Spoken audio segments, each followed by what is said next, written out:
Did you hear what we're making today? Today we're going to be making a raisin loaf or raisin bread in our handy dandy bread maker here. I'm super excited. Raisin bread is kind of like one of those real specialty loaves. It's something that like you don't have very often. Normally you get it at a cafe, so it's kind of like a little bit of a treat. But today we're going to be doing it at home in our bread maker. So let's get straight into it. So with your bread maker, you normally get a operating instruction manual, and in that has all of the ingredients or some of the recipes that we're going to do. So today we're going to be using the one that's in the Panasonic manual here, and I will leave the ingredients in the description box for you to follow as well. So if you want to check it out, go have a look. This is going to take 4 hours to make. You won't be here for the 4 hours. We're going to skip that part so you get to see the good bits quite quickly. But yeah, we're going to go ahead, start getting everything prepped and then into the bread maker. Basic raisin loaf. So this is the Artisan Bread Maker as well. I do have a video up on my channel explaining the different models if you want to check it out. We're doing raisin bread today because you guys are loving my bread making recipes at the moment, and particularly my gluten-free bread. So if you haven't seen that video and you're interested, make sure you check it out. But today, raisin bread.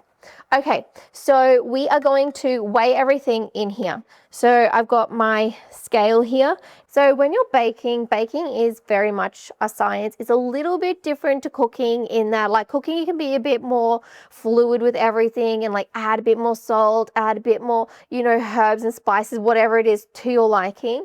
With baking, it's very much calculated, and if you want consistent results, you do want to invest in a scale. So that's why I always use a scale for my baking, because it's always consistent, always the same result. Where if you were to test out like doing 1 cup on one day versus another cup and weigh them, you would get a different amount of grams for sure. So we've got 420 grams of flour. Now it says bread flour. I have not enough bread flour, so I'm going to do mostly bread flour and then top it up with regular flour, which will be fine.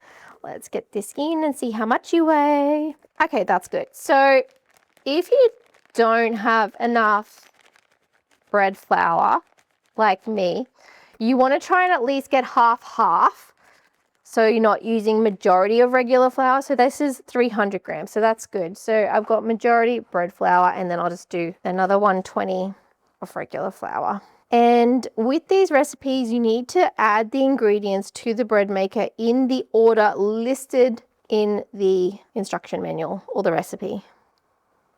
422, that's close enough. I know I was just talking about how it needs to be exact. 2 grams is okay. All right, flour is in. 15 grams of butter. 25, bit too much. I'll just cut it off into it. 15, there we go. Sugar. 1 tablespoon. So is this a tablespoon? I feel like I always have to look twice when it's like tablespoon, teaspoon, tablespoon, teaspoon. It's like my brain's just like doesn't remember. So here we go. Ready? Nice. 2 teaspoons of powdered milk next. 1, 2. They only sell these bags in like the biggest portions. It's like I only needed 2 teaspoons and had to buy a 1 kg bag of this stuff. It is what it is. 1 teaspoon of salt. Okay, there we go. Milk, 290 mils. So I'm going to tear that. I'm just doing it around the edges as well. Okay, being careful at this last part because you can't go back if you do too much. Perfect. Now that that's done, we're going to lock this into place. So into here we go. You're going to lock this little bread maker in and go, sweet, that's done. This is an Artisan Bread Maker. So it has this little extra section here where we're going to put in the yeast, and it's 1 1/4 teaspoons of yeast. So we'll do that now. And on here has like little markings for 1/4, halfway, and 3/4, which is super handy. That's perfect. Last but not least, our raisins. So the raisins go in this section here, and the bread maker will just add everything a little bit later instead of having it all in the bread maker at once. 50, few more. Raisins are going everywhere. 80 grams of raisins. Into the bread maker we go. We are ready. So let's lock it up. My bread maker is already on, but now, oops, there's little raisins here.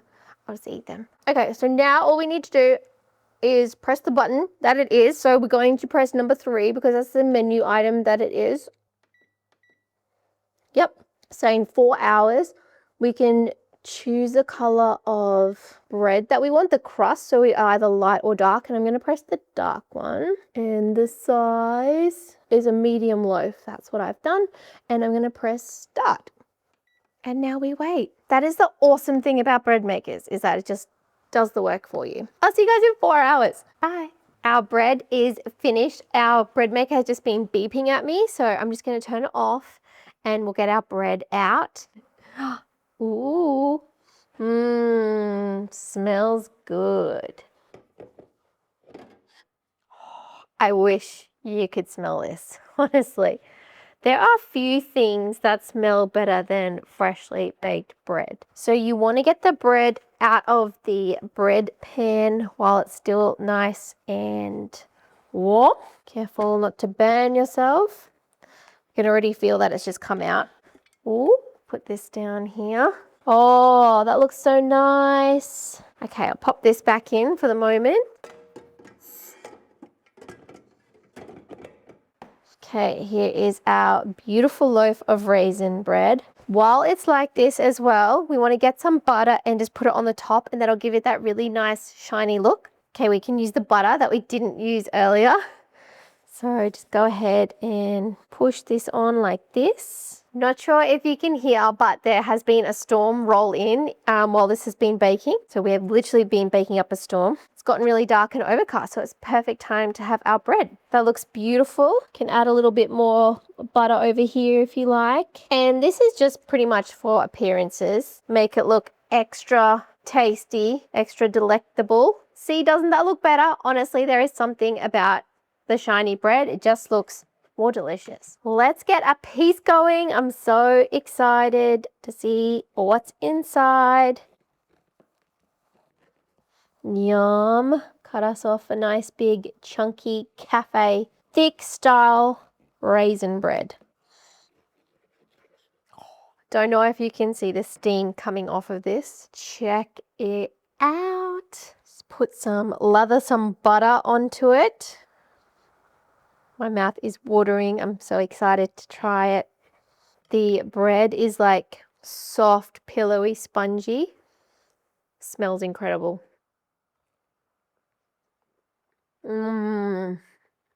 Wow. Honestly, it's better than like what you'd buy at the shops off the shelf because you know exactly what's gone into it, and sometimes those breads are too sweet. This, honestly, is amazing. No additives, no preservatives, no modifiers, no bread modifiers. Honestly, making your own bread is the way to go. And there's few things that are more beautiful than waking up to your own freshly baked bread. The great thing about the bread maker is that you can set a delay and wake up to it when it's ready in the morning. There we have it, guys, our beautiful raisin loaf in our bread maker. As I said at the beginning, that I do have other bread making recipes up on my channel. Make sure you check them out. And I also have a bread maker comparison video, as well as a smaller bread maker, a compact one. So make sure you check them out if you're interested or in the market for bread makers. Thank you so much for joining me in the kitchen today. I hope that you loved this video. Please make sure you give me a thumbs up, subscribe to my channel, and if there are any recipes that you'd like to learn how to make sure you let me know in the comments below. Thanks again, and I'll see you again soon. Bye.